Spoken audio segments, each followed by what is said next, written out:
Baru-baru ini, sebuah video viral memperlihatkan seseorang yang mencuci jeroan dengan cara yang berbeda dan bikin warganet tak habis pikir.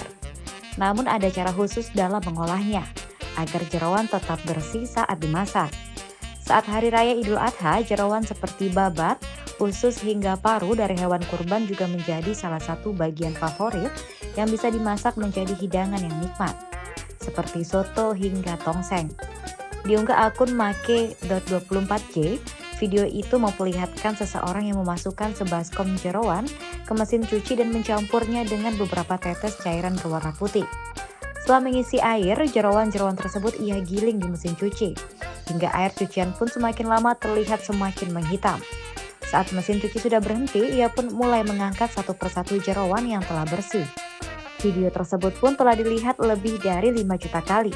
Menurut si pemilik akun, cara ini sudah ia lakukan setiap tahun saat Idul Adha, yang dinilai sebagai cara yang mudah dan praktis. Namun hal tersebut justru mengundang pandangan lain dari banyak orang terkait hal ini.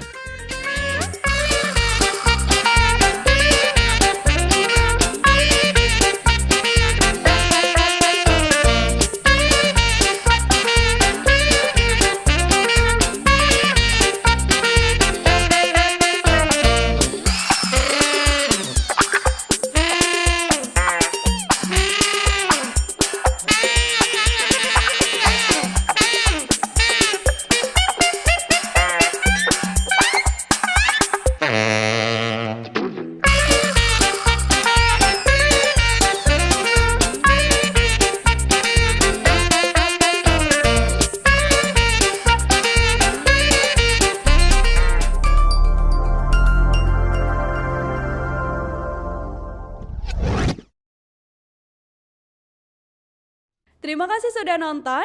Jangan lupa like, subscribe, dan share ya.